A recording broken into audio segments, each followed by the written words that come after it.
Hi everybody. So today I'm going to talk about how I see what I see the path is to a people's vote currently. Now, this all hinges on the meaningful vote on the 12th of March. And this meaningful vote is going to be where Parliament votes again on Theresa May's final Brexit deal. So there's a few questions around this that will determine how we progress forward. Will the ERG move to support it? Will there be enough Labour MPs that support a deal to offset any ERG members that don't support it?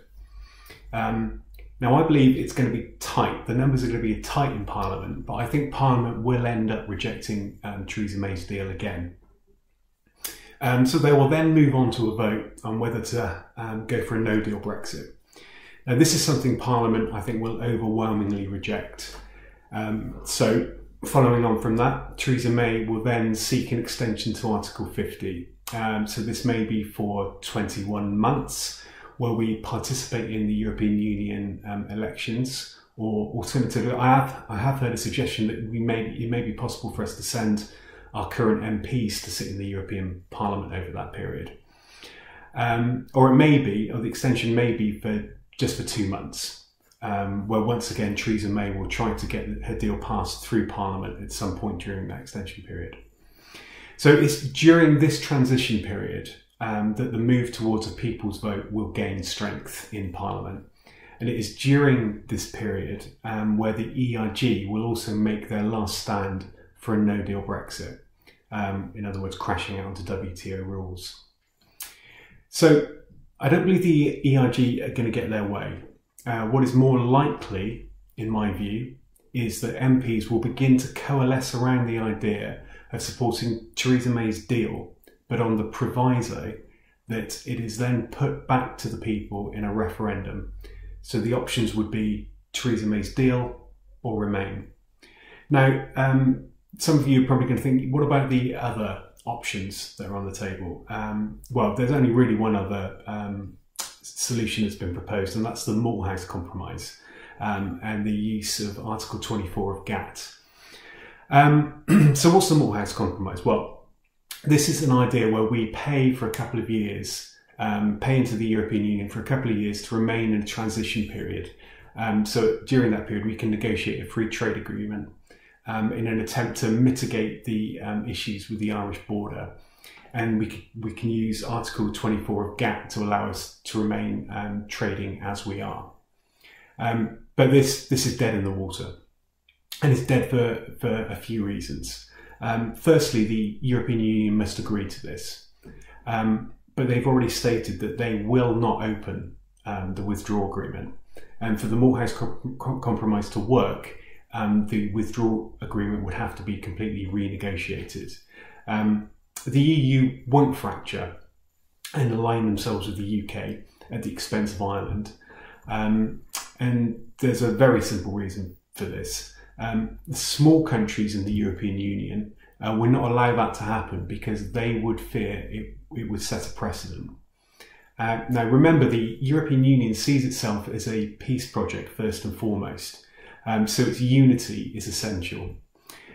Also, that there is no border on Earth, especially bordering onto the European Union, the customs union of the European Union, that does away with checks and controls that people are proposing for the Irish border, which is what's actually stated in the Good Friday Agreement. So that the notion that there's alternative arrangements simply doesn't exist.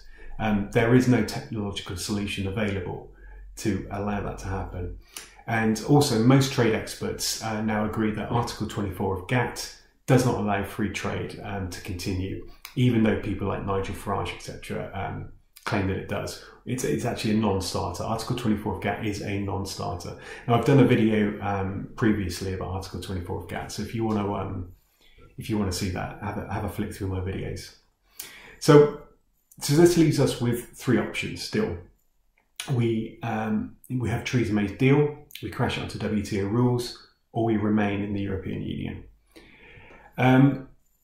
crashing out to WTO rules has very little support in Parliament, and I don't believe it will be allowed to happen through Parliament.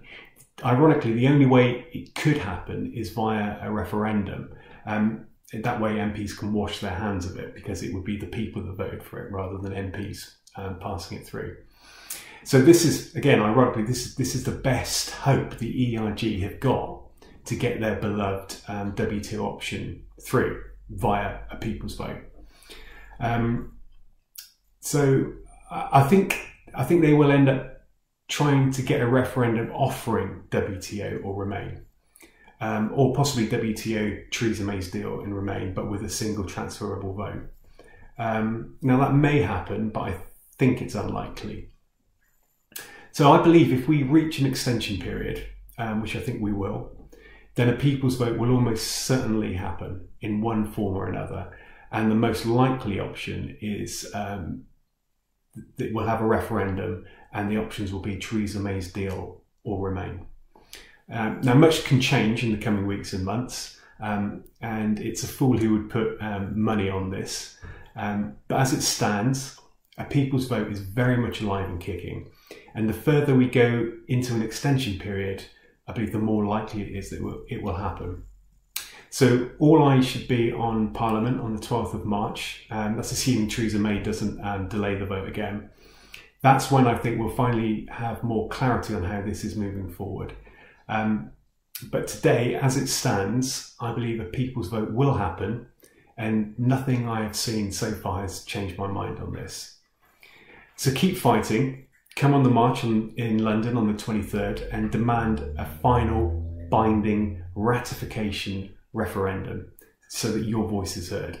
Because the only people that are afraid of a people's vote are those who believe the will of the people has changed. These people aren't democratic. They are trying to stifle democracy and say it ended in June in 2016. Well, it didn't. Democracy continues. The people's vote, remember, is a final binding ratification referendum. So you can't have the argument about we'll keep on having referendums if we have a people's vote. No, this is binding, this is final, this is the ratification. This is where the people get to decide if they still want to continue on this course or if they don't. There's nothing undemocratic about that. It's absolutely democratic. It's the very definition of democracy. So just to recap, I believe there will be a people's vote. And you will start seeing real momentum behind this in Parliament once we reach an extension period for Article 50, whether that's 2 months or whether that's 21 months. But that's the way I see it happening. In the meantime, it's going to become very febrile in Parliament. There's going to be a lot of scares. We're right at the end game now, and it's always going to be like this. But don't lose faith. Keep pushing for it. I think we're going to win. Okay. Oh, by the way, if you like these videos, please subscribe. Okay. Take care. Bye bye.